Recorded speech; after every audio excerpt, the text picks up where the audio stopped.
morning, everyone. All right, I am back to my regular routine. So I'm not talking about the Souls. I'm not doing the Soul series anymore. That's finished. But today I wanted to talk about love and what it is, so that some of you can have a better understanding as to what's going on around you, what's going on with you. So there is only one love. There is an absolute love. That's it. There's just one absolute love. And then there's everything else, which are, we would call watered down versions of love, suppressed versions of love, but it isn't. There is only one love, and it is absolute. There is only one truth. There is only one truth. That's it. There aren't many versions of truths. We don't all hold different truths. We hold various errors that we believe are true, but there aren't many versions of truth. That claim really comes from, I know where it comes from, but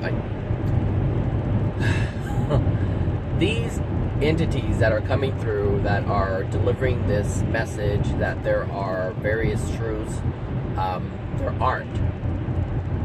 My ear's plugging up again. Hold on a sec.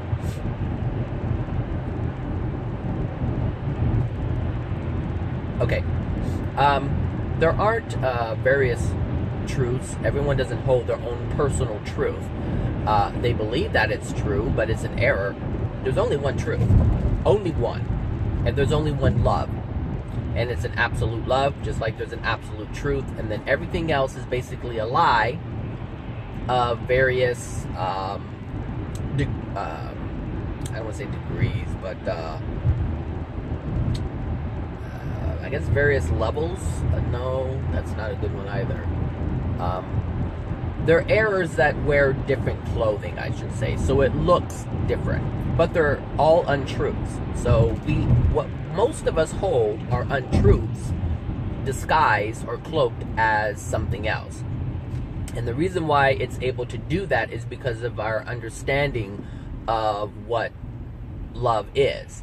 But what we know love to be is false. It's inaccurate.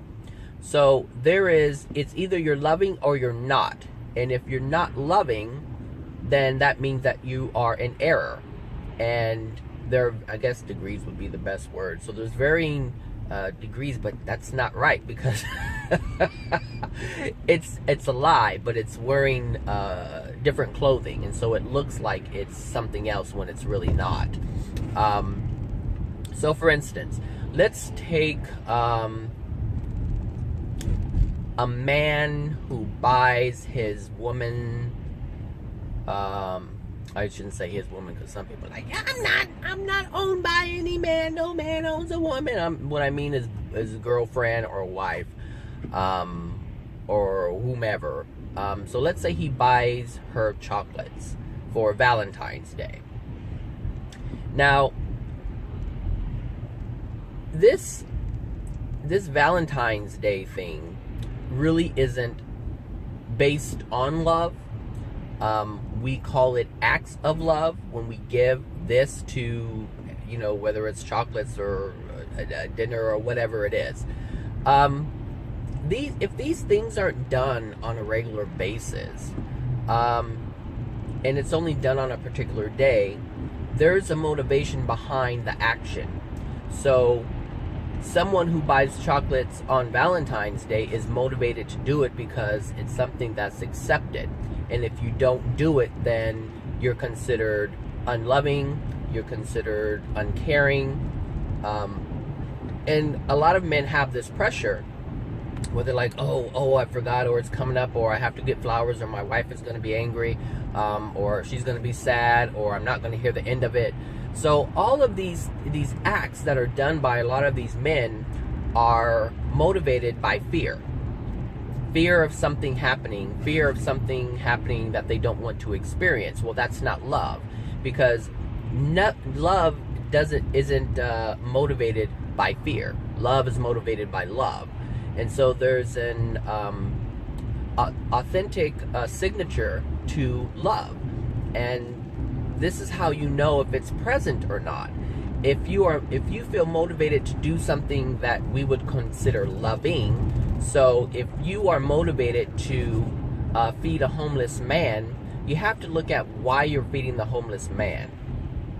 So if you are wanting to feed a homeless man because you look at the man and you feel bad for him, you're feeling that sad feeling, that unfortunate feeling that you have within you that's making you uneasy to see someone suffer. Well, that is an uncomfortable feeling that you're experiencing. So it's a negative emotion or bad emotion or sad emotion or painful emotion that you're experiencing. And so what you're doing is you're trying to alleviate that feeling of pain that you're experiencing. It's not coming from love. That's not where it's coming from. But you will say, oh, it's a loving thing, therefore it came from love. But that's not true. It's coming from a place of lack. And love never comes from a place of lack. That's not where love originates. Love is not lack. Love is having. So love is abundance. So this is what I'm talking about.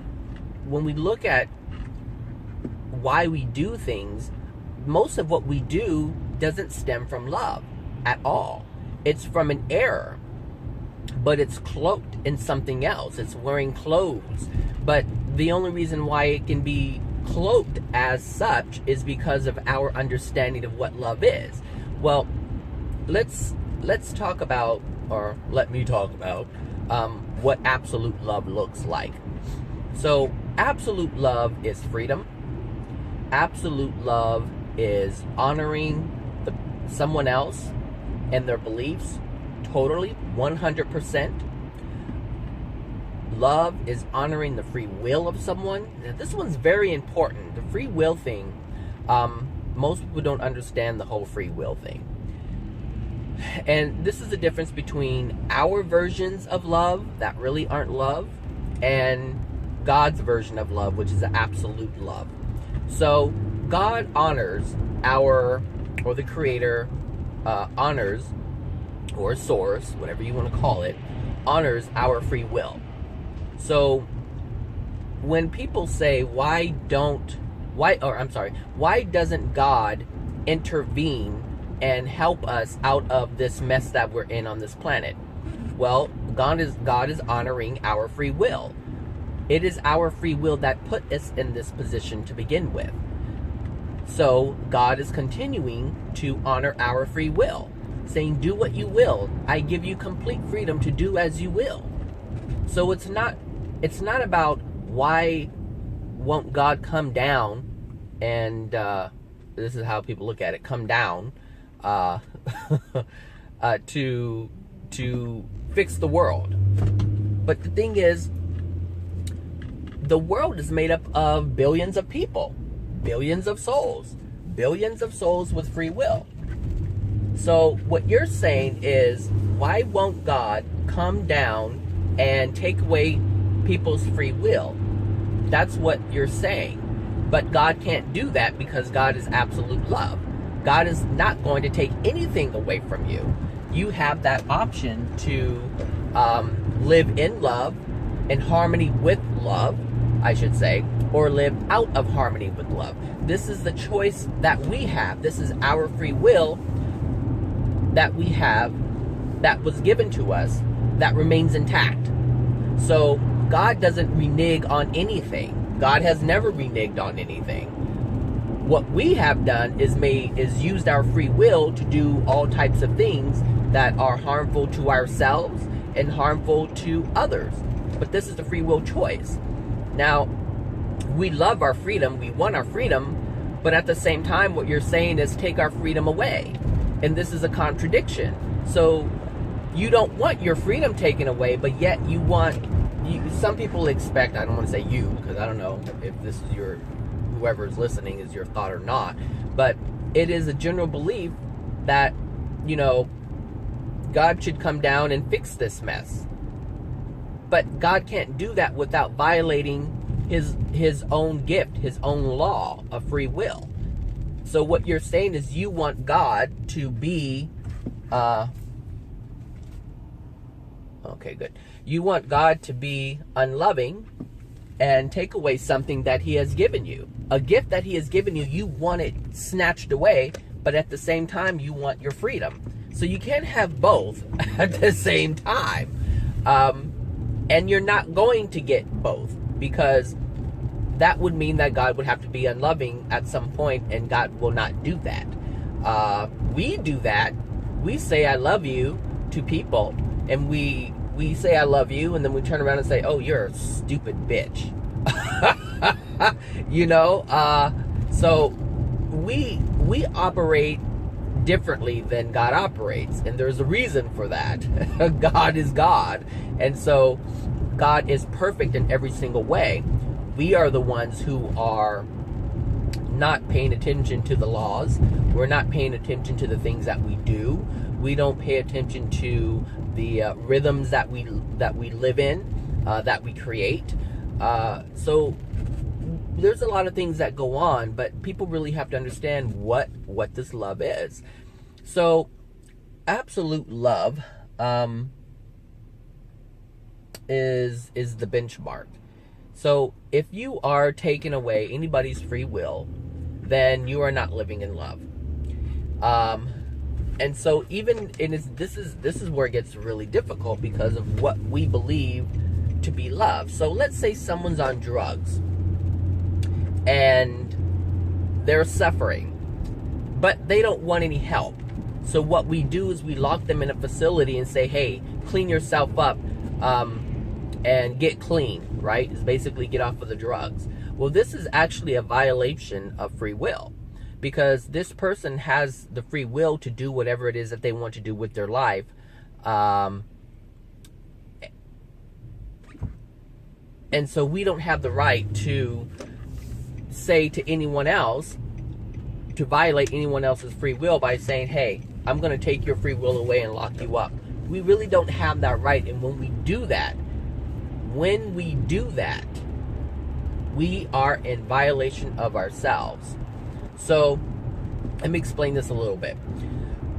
When we violate someone else's free will, we are incurring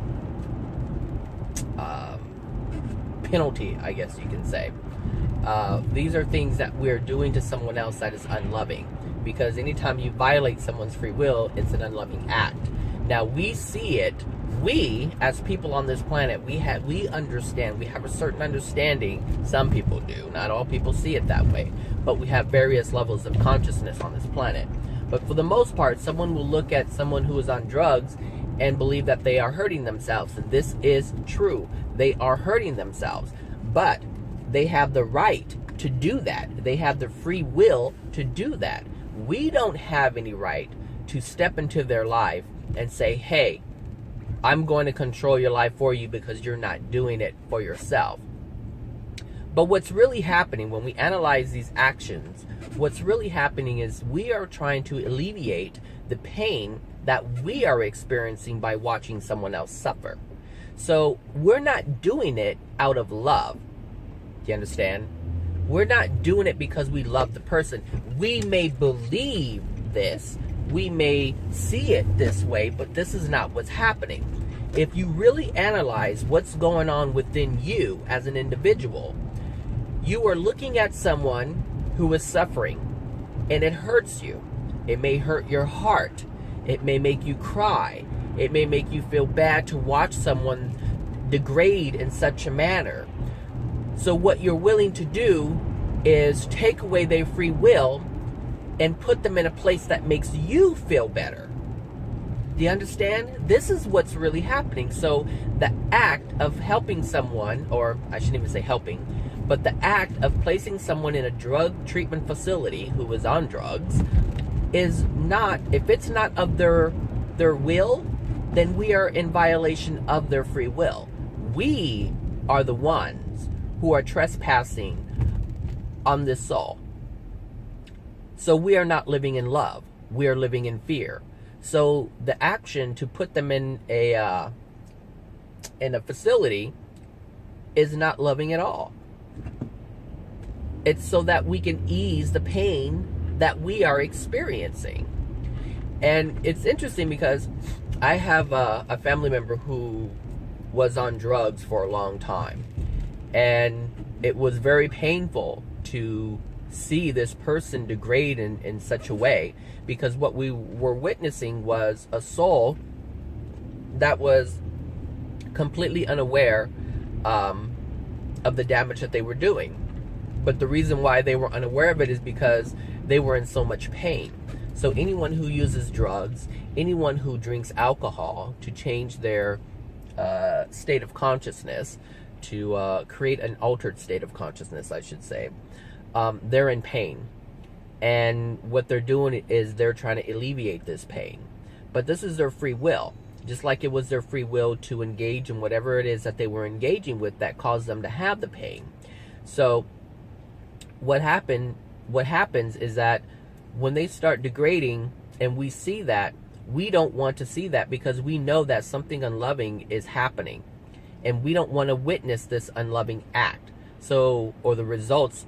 We don't want to witness the unloving act, and we don't want to witness the results of the unloving act. So what we do is we try to control the situation, meaning control someone else's life, which is a disguise for overtaking someone else's free will. It's helping someone else is a disguise, and it looks like we're helping, but what we are doing is we're violating someone else's free will in order to alleviate the pain that we're experiencing by observing what we're observing. So, something on fire. Oh no, that's mulch. So, this is what I'm talking about in terms of love. What we understand to be love isn't love at all. It's all unloving. Someone who lives in love, someone who holds love within their soul, would allow this person to do whatever it is they want it to do. Now, that's not to say that they can't try to encourage this person to make the decision on their own to get clean. We can absolutely do that. We can from a place of love say, hey, you know, what you're doing to your life is not right. What you're doing to your life is creating more chaos for yourself.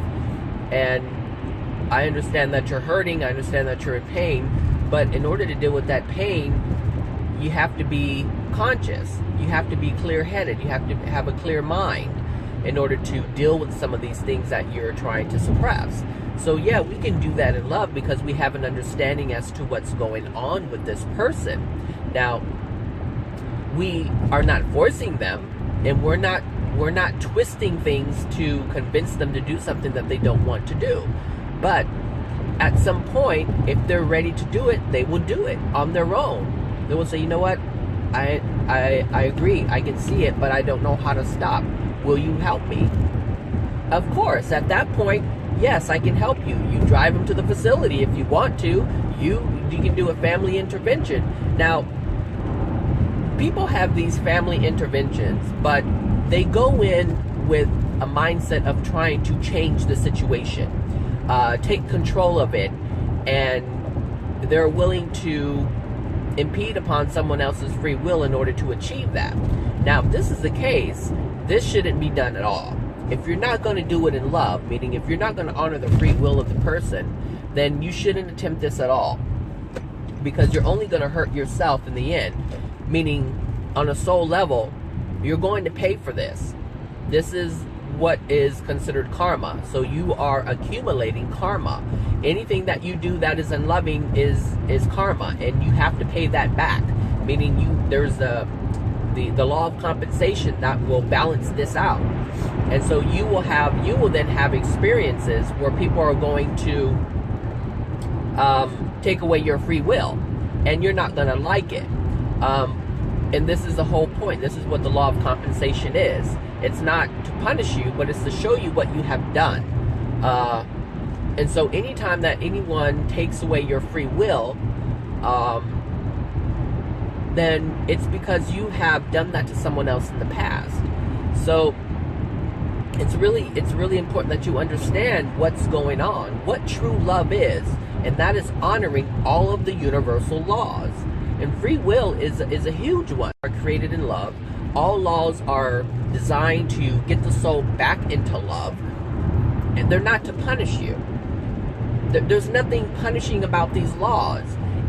It's punishment is a label that has been created, but it doesn't even come from God.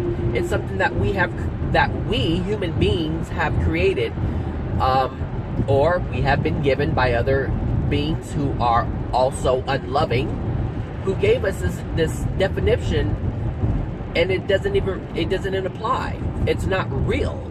It's something that we use, but the only real thing is love. Anything other than that isn't true. It's not absolute. So this topic is really difficult for people. It's not difficult for people to understand. It's difficult for people to live by, and that's completely different. Like I can know all this stuff that I'm talking about, and I can know all this stuff that I'm talking about. But when I'm faced with a situation, it's like, am I able to emotionally carry these things out? And actually, recently I was faced with that. And there was someone who is in pain. They are suffering right now, but they're suffering due to their consequences. I mean, suffering due to their choices that they have made. And these choices that they have made have been going on for a long time. And the consequences had not shown up in their life until now.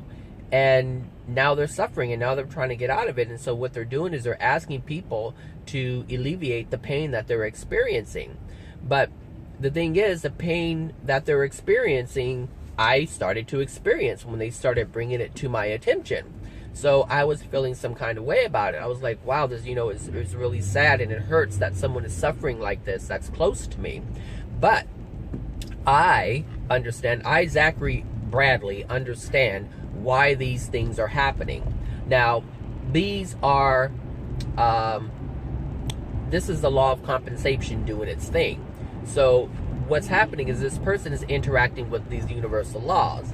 And now the universal laws are starting to bring about experiences that are directly connected to the choices, to the unloving choices that they were making previously. Now, the suffering, I don't like seeing the suffering. It does hurt me when I see someone close to me suffer. But they were asking me for help, but it wasn't the kind of help that was going to help them change so that they don't do this anymore. It was the kind of help that they would, or what they considered help, that would alleviate the pain in the now. But it wasn't going to correct the cause. They were trying to alter the effect of the cause.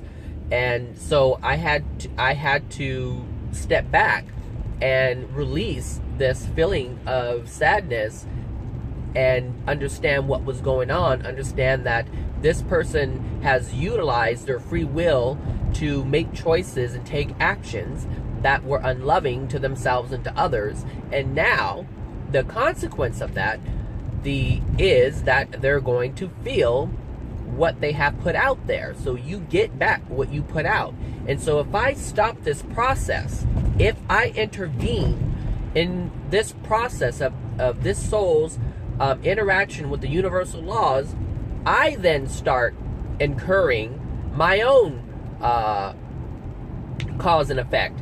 And so if I impede someone else's free will, if I impede the laws from doing what they need to do in order to help correct this soul, to help get this soul back on track in terms of love, being in harmony with love, I'm going to pay for that. So I have to understand that my actions will not only impede them even further, but it will also incur some things that I don't want to experience in the future. I have to be mindful of that. Now, most people aren't mindful of this, so they will go ahead and do what they need to, what they feel they need to do, and they'll give money and they'll do this, and the person never learns a lesson. And then before you know it, they're in a situation where they're no longer here because they made a decision that put them in a place that could possibly end their life. So, because they're not learning their lesson. And that's all that these laws are here for, is to help us learn the lesson that, hey, you're not living in love. This is why you're experiencing this. And if you don't like experiencing this, then you have to change course. So if I interfere with that process, I'm not helping the person at all. What I'm doing is I'm helping the person move further down or degrade even further, so that they would continue to make choices that would further hurt themselves, if that makes any sense, and potentially hurt other people. And so this is what I'm talking about. So to live in love is very difficult when you're not used to living in love. And so human beings are not used to living in love at all. What we're used to doing is living unlovingly. And so anytime we do something that is unloving, we're okay with it, if it has the cloak of love. But it's not really love. It's a cloak. It's a facade. It's not real. So, you know, and the reason why I think people have this difficulty with this concept is most people don't know that they're souls. Most people look and think that they're just a human being. This physical human being. This is what they believe that they are. So they don't look beyond the human aspect of themselves or the human aspect of existence. They, whereas I understand that we are souls. I understand where we come from, and I understand the laws that govern these souls. So I operate in accordance with that. But most people don't, and they can't. They can't because they don't understand this. They don't understand themselves. So I understand why it's difficult, but this is why I make these videos, so that people start to understand who and what they are and the laws that are in place that affect their soul. Because everyone knows that the human being is not here forever. Everyone knows that. At some point, our life will end from the human perspective, and we will transition into what we would consider transitioning to the spirit world, even though we're already there now. But the human aspect of who we are is not aware of this, or most of them aren't aware of it. Some people are, but we exist at the same time here in the physical and the non-physical. So, but for the average person, they think that when they end their life here in the physical body, that they transition to a different place. Well, we can stick with that understanding. But they don't understand what happens on the other side. And basically what it is a continuation. So when you ignore... Oh, I have to end this video now because... Alright, I'll come back this afternoon. Hey, okay, I'm back. It is afternoon, even though it's still cloudy and it looks like it's still morning. Anyway, so I was talking about love, and I believe the last time, or where I left off, was a so what was I talking about? I know I had to correct some things because I misspoke. Okay, I remember saying continuation. Okay, but just to back up really quick, I had said that most people think that they are a human being. That's not what I meant to say. What I meant to say was most people think that they are a physical being. And it's this understanding that prevents them from truly understanding truth, absolute love. And this is what really prevents people from understanding this. See, when you look at yourself or know yourself to be a physical being, like the physical body that you look at in the mirror, what happens is what you do is you understand yourself through limitation. That's how people see themselves, is through the limitation of the physical aspect of themselves. So, hold on. Okay, So, as you identify yourself as a physical being, you identify all of your limitations. And so, how can you have power? How can you know yourself as having power? How can you know yourself as being infinite if you identify yourself as a physical person? It's impossible to do because you've already accepted the limitation. So what most people do is they say, okay, well, I'm a human being, I'm a physical person who has a soul. And see the difference there? Whereas if you know yourself as a soul who is infinite and has all types of powers and abilities, and there are no limitations, who actually has a physical body, then how you perceive yourself is completely different. You're not limited by anything. But as you continue to identify yourself as a physical being, you have already limited yourself. So it's I don't know how, there is a saying where, oh, what is that saying? I don't know what the saying is, but it's like, if you're at a certain level, you cannot go higher than that certain level. If that's your maximum level of understanding, you can't go beyond that, because that's your cap. So if the physical being is limited, and it has a limited lifespan, it has limited abilities, it has limited sensory, has limitations, that is the extent of your greatness. And this is the problem.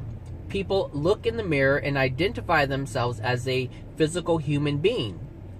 That's not what we are. We are souls created in the image of the Creator. Now here's another problem, and then I'll get back on the love thing. But another issue is that since we identify ourselves, or I should say since most people identify themselves as a physical human being, and they accept the limitations of the physical human being, and they read this book called the Holy Book, and it says that we are made in the image of the Creator, then you have also now agreed and understood that that God, or the Creator of all things, is limited, because we were made in its image. And if we're limited, then God's limited. If we're flawed, then God's flawed. And this is the only reason why people can apply that God is an angry God, a vengeful God, a God that will what is that other saying? Something about wrath. I don't know. Something like that. Well, you know, that God is capable of murder, of killing, of flooding and killing everybody, and the next one's supposed to be with fire. This is how this can even be a thing. This is the only way it can be a thing. Why am I sitting here? This is the only reason why it's the way it is right now. It's because of the human's understanding of itself. That's it.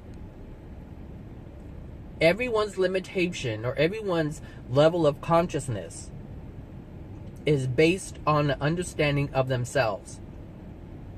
And when they look at other people, they will use other people as benchmarks for love.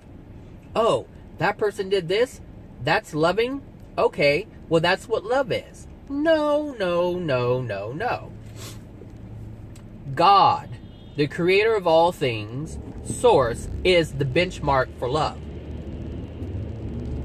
But not the God that people have created by looking at themselves in the mirror and saying, oh, we were made like this, flawed, because we're made in the image of a flawed being. This is how this concept can even be had.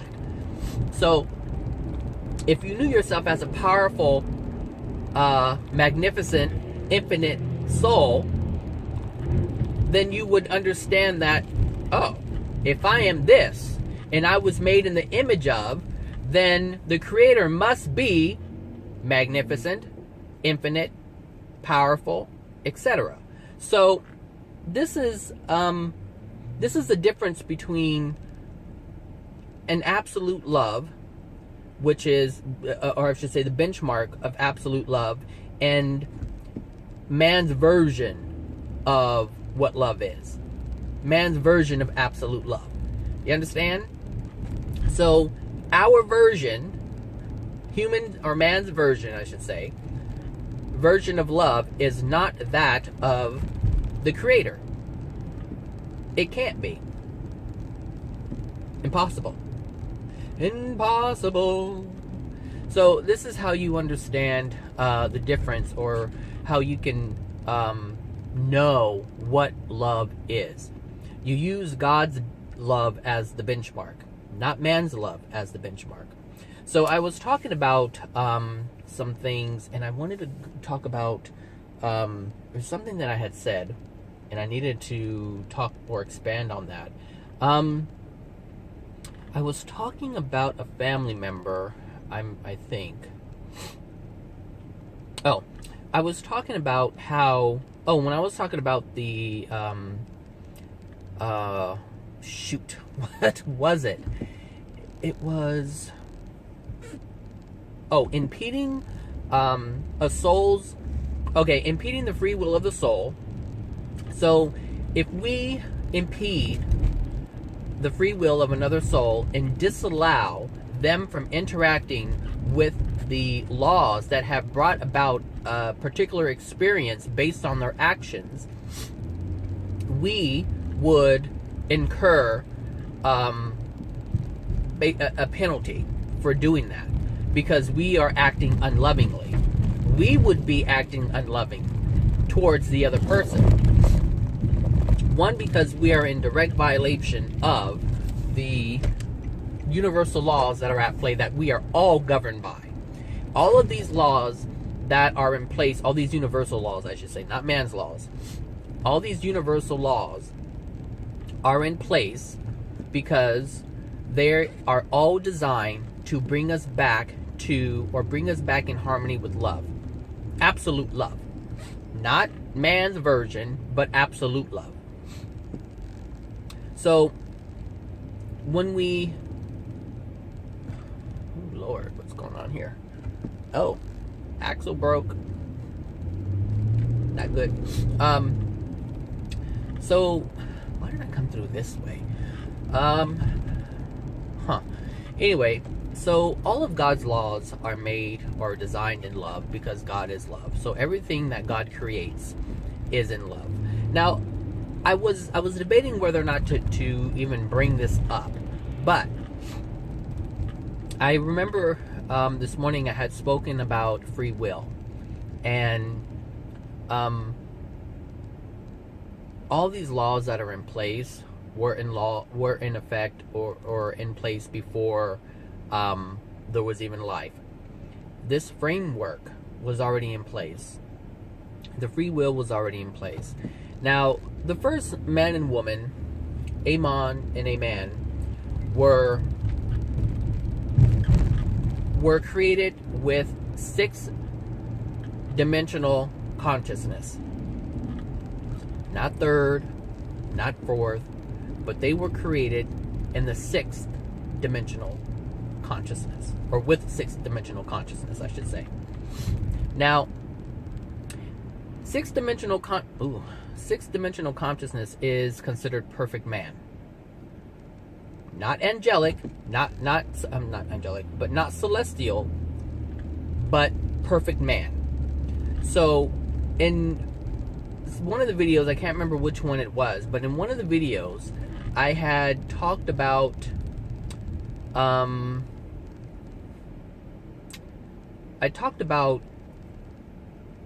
life, living life through the 1st to the 6th sphere. Now, living life, or having the consciousness to be in the 1st through 6th sphere, is basically natural love. It's not divine love. Anything over the 6th sphere, so 7th sphere and above, is considered accepting God's divine love. At that point, I was wondering what that noise was. That man is playing a little flute with the, what did the Irish do? The little kilt thing? I think it's a kilt. So, when when Amon and Aman were first created, people know this in the Bible as Adam and Eve, but that is not their original names. Amon and Aman was their original name. It is the name that they still hold today, and they are currently above the sixth sphere. But when they were here on Earth, they were at sixth dimensional consciousness, which is perfect man, but not yet accepted God's divine love. So they had not accepted God yet. And so in one of my previous videos, I can't remember which one it was, but I believe it was part of the Understanding the Soul series, where I had briefly spoken about you can be what video was that? I don't know. Maybe I'll remember later. Chris may know. But I had mentioned that we don't need to accept God in order to make it to the sixth dimension. God is not required for that. So you can live in natural love and make it all the way, meaning you can have love in your soul to a certain extent up to the sixth sphere. If you want anything beyond that, you have to accept God into your soul. God's love, I mean. So you can have natural love from the first all the way up to the sixth sphere. Now you really pushing it. I mean, you barely have love in your heart if you're in the first sphere. But there's many levels within the first sphere. But if you're at the bottom of the first sphere, then you're almost void of love. But as you progress in love, you move up in dimensions, and things get a lot easier. But once you make it to the sixth, you have to. There is no other way around this. If you want to progress higher than the sixth sphere, then you have to accept God's divine love. Now, since Amon and Aman were already at the sixth sphere, what they did was they rejected God's love. And this is what happens to these entities who reach the fifth and sixth dimension, where they are able to create things that we currently can't do. Well, one, we're limited because of our physicality, but they thought they were gods, basically. Amon and Aman really thought that they were gods. And so what they did is they rejected God's divine love and decided they didn't want it or need it. But the option was always there. They always had the option to accept it. But they didn't do that. So what happened is they felt they didn't need God's laws. They didn't need to abide by God's laws because they were gods themselves. And so they wanted to create their own stuff, and that's what they did.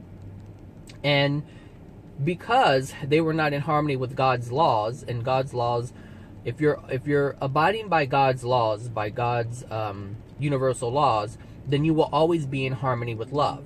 But as soon as you do not, or are not, or I should say, as soon as you are no longer in harmony with those laws, you are already degrading in your level of love.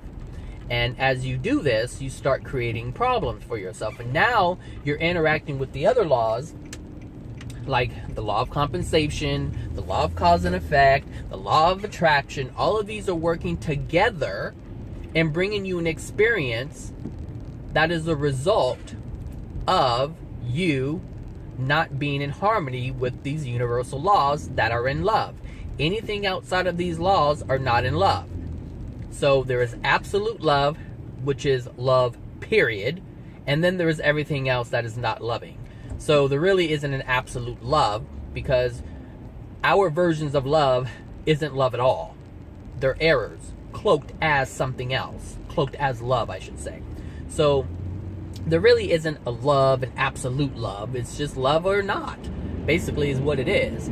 And there are various degrees of unloving things that you can do. Some severe, some not severe, but in the end, they're all unloving. So when you look at this in terms of a benchmark, you will always want to use God's laws as the benchmark, God's truth as the benchmark, not anything else. Anything else is going to always put you in a position where you're going to be compromised.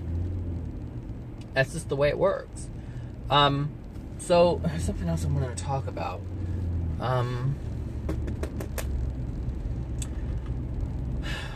There was something else I wanted to talk about. Now I can't remember what it was. Huh.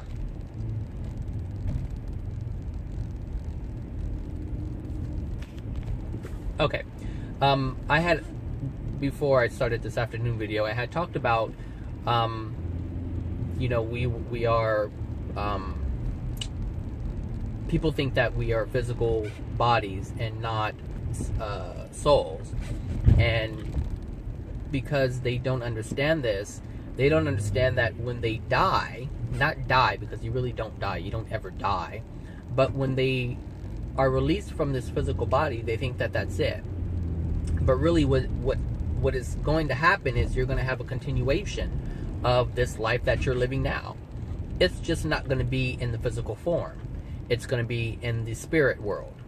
And there are more things that you can do in the spirit world, but there are also things that you cannot do in the spirit world that you can do here. For instance, these entities, or I need to stop calling them entities, but these souls that are earthbound, they do things for different reasons, just as we do things for different reasons here on Earth in a physical body. So let's say that someone has died at a young age, as a teenager, and they didn't get to experience life. And they didn't know anything about the spirit world. They didn't know anything about what happens when they die. And because they were so young, they never even thought about it. It wasn't even a topic. But if they died as a teenager, they're going to end up in the spirit world. And they may not understand why they're there or what's going on. But there will be other individuals or other souls who have passed on that they will meet up with. You're not going to be there by yourself. You're going to meet up with other souls who were once here on Earth. And if all they have known is Earth, this is one of the reasons why some of the souls remain earthbound, because they don't know anything else. They don't know what is beyond Earth.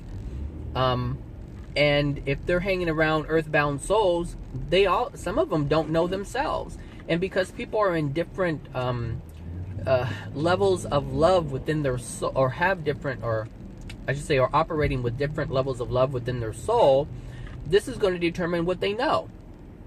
This is going to determine where they end up. So these other souls that we will experience when we get to the other side of this physical experience, the ones that we end up interacting with are basically going to be at the same level that we are at. But there are times when these souls who are in higher levels of consciousness will come down, or higher levels or higher dimensions, or higher within those dimensions, there are different levels or layers within that. So sometimes they will come down and talk to other people, other souls who are no longer in physical form, and they will do things. So if you're one of these people, let's just say, for instance, you know, the teenager who passed away for whatever reason, didn't get to experience a lot of things as a teenager, and now wants to experience them. This is one of the reasons why these entities will attach to people. So if there's a teenager that didn't get to experience sex, what they will do is they will attach themselves to people and get the feeling of sex through that person who is here in physical form. And this is what I'm saying, like, people attach to you all the time and you don't even know it. You don't know it. So the thing is, they don't understand. If they don't understand the laws of God's laws universal laws, if they don't understand that they are there, if they don't understand about free will, if they don't understand these things, if they don't understand karma, the law of compensation, the law of all these different things, if they don't understand it, they're going to continue to act out the way they would have acted out while they were here on earth. So some of them are doing things that are inappropriate to us in physical form, and not even thinking that they're doing, or not realizing that they are doing something that is in violation of our free will. And so what I mean by violation of free will is if there is an entity that is attaching themselves to you in order for them to experience the feeling of sex through you, meaning you're going to hook up with someone else, I don't know if the person you're married with or some random person, it doesn't matter who it is, but if you're about to have sex, then you're going to have feelings from that. And they're going to link, since they're attached to you, they're going to be able to feel your feelings through this attachment that they have. However, because their experience isn't first-hand experience, since they're attached to you, it's considered second-hand experience. The experience isn't as intense as it is for you in physical form. So what happens is they get that rush, that feeling that they're getting, since they are living vicariously through you. They will influence you to do even more things. So certain things that you would normally do, they will try to influence you to do it so that they get their fix, and this is their addiction that they're getting met through you. So this is how people will do drugs. And sometimes if you're drinking and you're drinking more than what you normally would, you can be influenced by these spirits, by these souls, because they want to get the feeling of being drunk, of being intoxicated. And the thing is, they push harder and harder and harder and harder each and every time, because after a while, as we know, and I had just posted this on Facebook, when we substitute something for something else, it's always a substitute. And it always has to be intensified in order to get some kind of pleasure from it. And it's no different than a drug addict. So a drug addict can try cocaine for the first time, and it's a rush. And the second time, the rush isn't there, so then they add a little bit more, and then they add a little bit more, and each time it becomes more and more and more and more. But the only reason why they're doing it more and more is so that they can get that first initial feeling that they got when they did it the first time. Well, this is no different than the spirit who is attaching themselves to you. The first time it's like, okay, wow, that was good. And then the second time it's like, well, okay, now I need more. And so now these people here on earth are starting to do things, or will start to do things that they wouldn't normally do. And now sometimes it's sex, and sometimes it's painful sex. Sometimes it's more intensified things, different things are being done. It could be drinking to the point where you would only have a beer, and now you're having 2 beers, and now you're having 3 and 4 and 8, and now you're drinking harder alcohol in order to have that feeling. Well, sometimes it's not even you doing it. It's someone else, it's another soul that's attaching themselves to you, and they're influencing you to do it so that they can get the feeling that they need in order to be satisfied. But these satisfactions aren't really satisfactions at all. They're just temporary pleasures, but they never hold. They never hold. So this is, they do these things outside of love, but some of them don't know that they're doing it. They don't realize they're doing it. Just like a drug addict doesn't realize the damage that they're doing to their body. Yeah, people say, yeah, you're destroying your body, and they know it. It's kind of like this, what do you call, it's this thing that everybody knows that drugs are bad, but yet people do them anyway. Does that make sense? So it's just, it's just interesting and important to know these things. How we work. And when it comes to love, love is this thing that there is no alternative to love. There is no alternative. It's either loving or it's not. Either we are being loving people, having love in our heart, having love in our soul, and the actions that we do are from love. But in order to live in love, we have to live by these laws that are made in love. And if we abide by all of these laws, we wouldn't have any problems. None whatsoever. So let's say we're living in this great community, and then we have this one person that comes in and they're not living in love. We could change our ways. So let's say we are living in love as a community, and this person comes in and they start doing things that are out of harmony with love, and then we start getting agitated, and now we start doing things and trying to suppress that other person. Well, now we're living out of harmony with love. So if we were going to live in harmony with love, what we would do is find out what's going on with the person that's causing them to be out of harmony with love.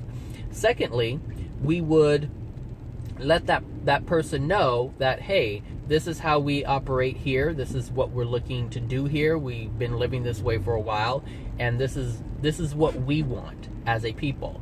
And if you're not willing to do that, then you're going to have to find somewhere else to go.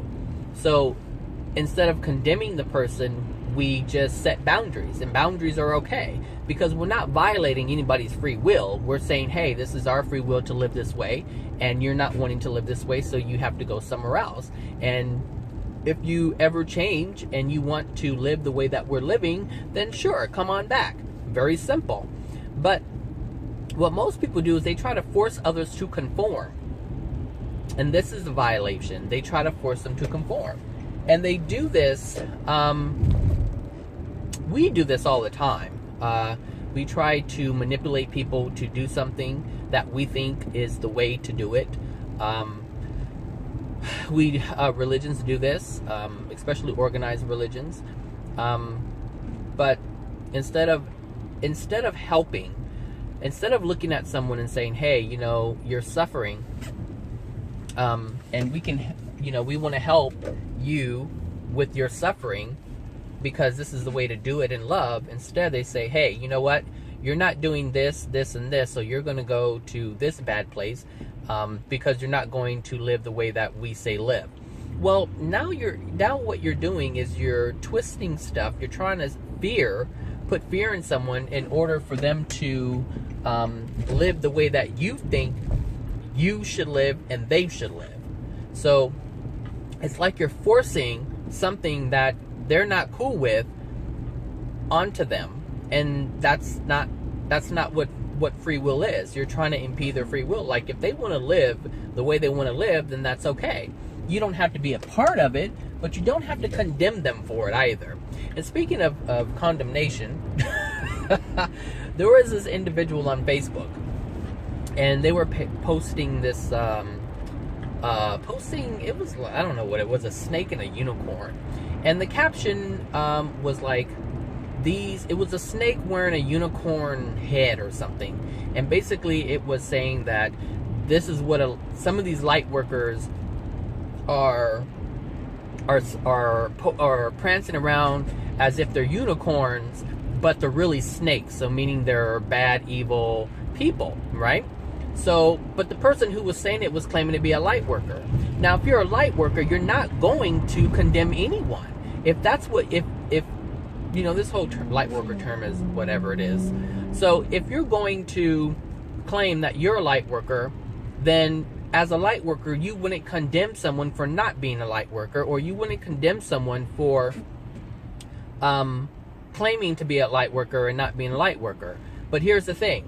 You are what you condemn. That's what you are. And so that person wasn't being any different than the person that that they were condemning. So this is this is what's so interesting about this stuff, is they're claiming to be loving, but all along the whole thing that they were doing was unloving. So if you are living in love, what you would want to do is, if you see someone who is acting unloving, number one, you would acknowledge that they are who they are in the moment, based on who they are right now, based on whatever. Their life has caused them to be who they are today. Fine. But you wouldn't condemn them if you really had love in your heart, if you were really this light worker, and whatever definition that's supposed to be, then you would talk to them and say, hey, well, what's going on? Because it seems like you're really angry, or it seems like, you're having a conflict in terms of your beliefs, and what you're doing doesn't really seem like it's, light work. You would try to help them out and say, hey, what you're claiming isn't what you're doing. And you can do that. And if someone says, well, F you don't know what the hell you're talking about, then you just leave them alone. You leave them alone, but you don't try to force them into doing it. Like when I talk, when I do these videos, I'm not expecting anybody to change. I'm not expecting anybody to believe what I believe. But I know there are some people out there who are looking for just this. They're looking for reasons why their lives are the way that they are. They're looking for a way to change their lives, to improve their lives. And so I put the information out there. And I've already gotten responses from people who say, hey, look, this stuff works. Thank you. And I know it works, or else I wouldn't be putting it out here. So I don't do it for, I'm certainly not doing it for fortune, because I'm not making any money off of this stuff. And I'm certainly not famous for it. So those aren't the reasons. Like, really, I don't. Like, that's not why I do it. I do it because it's in me, and I have the information. I understand it, and if I can help someone else improve their lives, then hey, why not? That's why we're here, to live an improved life. Look, this is the journey, and we're going to be on it for a long time. This journey is an infinite journey, so if you're looking to get to a certain place, there is no end. There is no end to this. I do have a friend who is trying to figure this stuff out, but he's only trying to figure it out because he wants to get to the end. There is no end. It's just a constant state of learning. You're learning in this physical body. When you die, you're going to keep learning. There's always going to be more. You're living in the first sphere anyway. I know people say third dimension, but trust me, some of you are living in the first sphere because you have all this stuff that you're dealing with. You have all this stuff that you have suppressed, that you haven't dealt with. So this illusion that you're creating with this light work stuff, and what else? This universal love type thing that you're creating with your mind, ignoring all of your emotional injuries that you've experienced. When you die, that's what you're going to be faced with. All of the stuff that you have suppressed. Now, in the beginning, when you die, if you're in denial of those things now, you're not going to understand most people, maybe you will because you're listening to this stuff and you'll have it within your consciousness as to why you are where you are. But most people have no clue what's going to happen when they die. And some people think, like the people who are religious and they think they're going to heaven, whatever their idea of heaven is going to be, they're going to have a surprise when they get to the other side. So Jehovah's Witnesses, they believe that they're going to go to a paradise and it's going to be all perfect and whatever balloons or whatever they think it's going to be, whatever paradise is to them, they're going to have a surprise when they get to the other side, and they're not going to understand not one bit why they are where they are. Now, I have a family member, I have many family members who are Jehovah's Witnesses, and I try to talk about some of this stuff, and they're like, nope. They're like, well, no, I don't know what that is because that's not in my Bible teachings. And so, hey, what can I do? I can't do anything. I love my family. I do, but I can't force them to know anything. I can't force them to understand anything. All I can do is say, look me up when you get to the other side. That's it. Call upon me. I know what's going to happen when you get over there. So if you're lost, you can call upon me. I'm not turning my back on them at all. Absolutely not. I love them the way they are, for who they are. Their journey is their journey. We have to allow people to be who they are. And if people want to be evil people, you have to let them be evil people. Keep your distance. Keep your distance. If you don't want to be involved in that web that they're spinning, keep your distance. So, but allow them to be who they are. But see, the thing is, law of attraction is going to automatically keep you away from that anyway if you're not vibrating at that frequency. But if you are vibrating at that frequency, you're always going to have run-ins with them. So when it comes to negative people or people who are condemning, I don't have these people in my life. other than my family members. But I keep in contact with them. Like, I will engage with them. I don't cut them off. I just, hey, I keep it there because I know where they are. And I feel that if I maintain some type of connection with them, then they will understand that I do love them, that someone does love them. And at any given time, if they want to ask questions about something, if at some point they have a question or they don't understand something and they want to ask me, hey, I'm there. Very simple. So, but when people get to the other side, and even not just Jehovah's Witnesses, but all religions, and even people who aren't in religions, who believe that they're going to, who believe that, you know, they're going to, I don't know, be on a different planet in this utopia type setting. Well, if that's what they are creating through the facade of the mind, that's what they feel they're going to experience. But if they have a lot of judgment towards, and so this is the thing, that the lady that I was talking about, who was like with the snake and the unicorn, I understand what she's talking about, how there are people who are claiming that they are sweet, loving people, and their consciousness is at whatever level their consciousness is at, and then they're like doing, you know, condemning people in the background or underneath their breath and all this other stuff. I understand that, but they're not going to end up in this great place they think they're going to end up. They're going to end up, we are all going to end up in the place that our soul dictates. And this is by God's laws as well. So there are certain rules that says, if your soul resides here, you're going to end up here. And there's nothing we can do about it. We can't supersede these laws. They're in place on purpose. So when Amon and Aman were first created on this earth, they are, or I should say, when they were created at the 6th dimension. Now,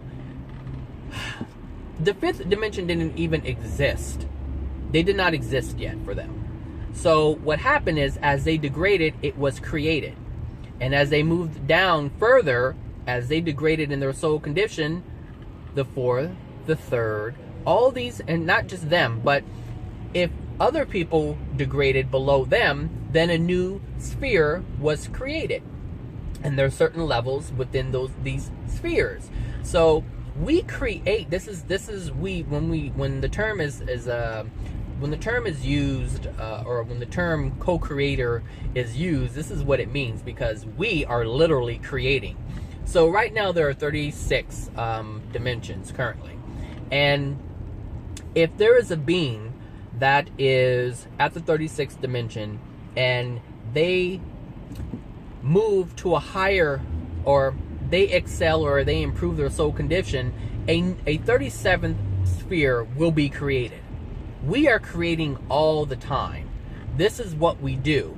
Now, because of where we are right now, and there are so many that came before us, a lot of things have already been created. So basically what we're doing is we're moving up and down throughout these creations. Most of us are moving laterally, but as you progress higher and higher upward, you create more.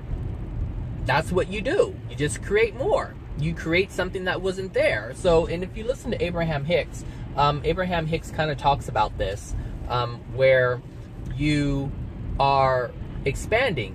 The universe is expanding, but the only reason the universe is expanding is because we are expanding.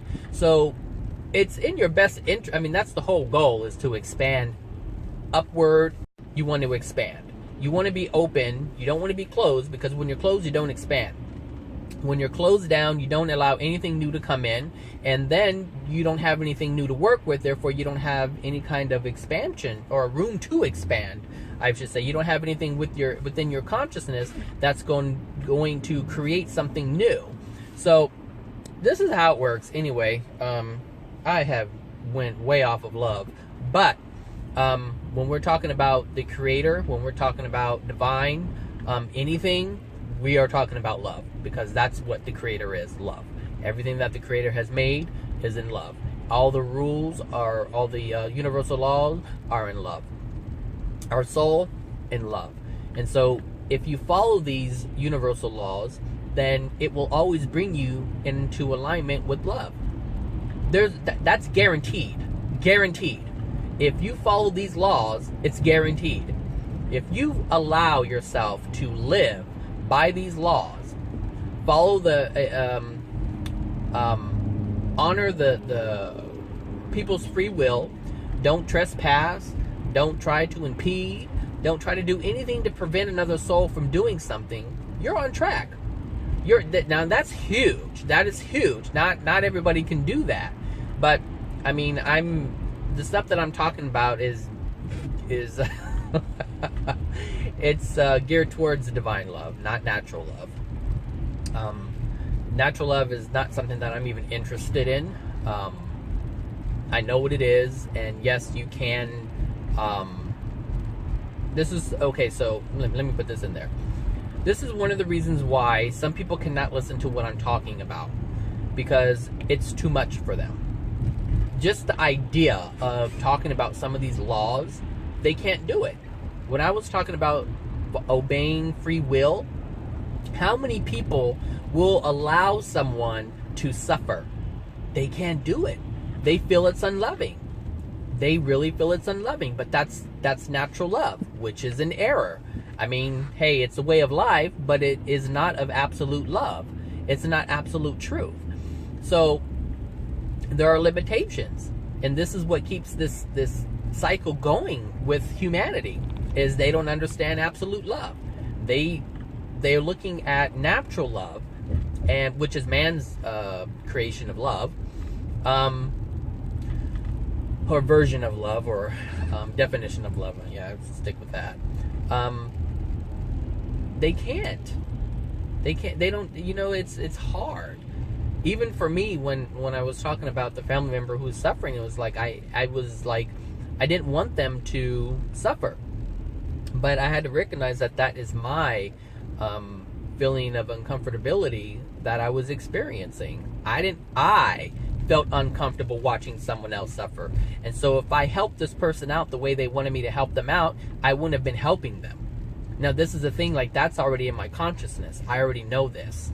So if I went against that, I would know that I'm in violation of his free will, or I'm in violation of him interacting with these laws that are designed to bring him back into harmony. So my helping would have not brought him into an alignment with or brought him in harmony with God's with love.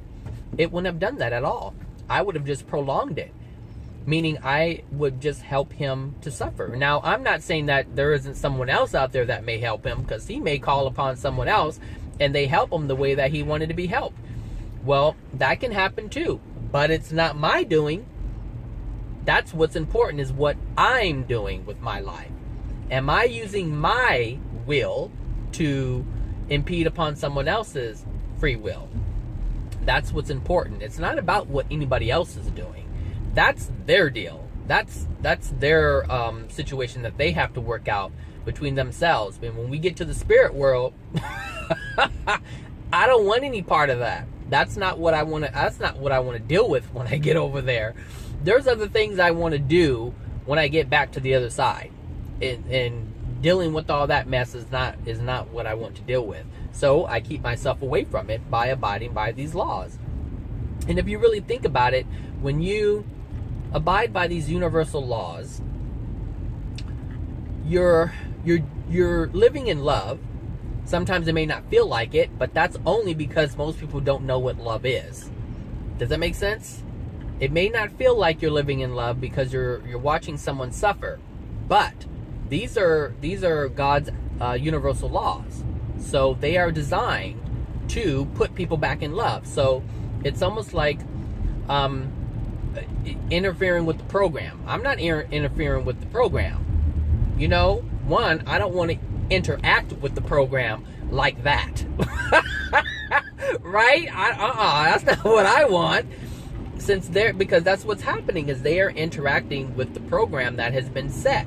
This whole system, they're interacting with the system in a way that's causing them pain. Now, why would I want to interact with the system in that way? If I'm watching them suffer because of what they're doing or what they have done, why in the world would I want to put myself through that? That's what I have to ask myself. Do I want that? And the answer is no. So now I already know that the answer is no, so therefore I'm going to act accordingly. I'm going to continue to live in love, follow the rules, and be done with it. And if you know these rules, if you know the rules, if you know the laws, then you know that you won't incur any penalty from this. The only way you can the only reason why I felt pain is because there's something in my past that I have experienced. There are errors that I hold within myself.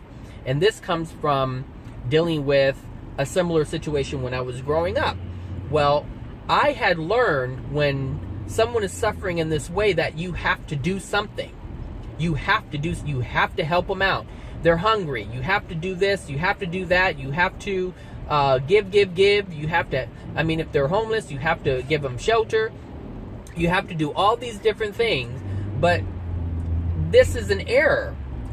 Everything that I was taught to do was actually not helping the person. And if you knew the person that I'm talking about, you can see they were not helped at all. At all. Because they're still suffering. They are still making the same decisions that they had made a long time ago. But the thing is, we called ourselves helping, and we weren't helping at all.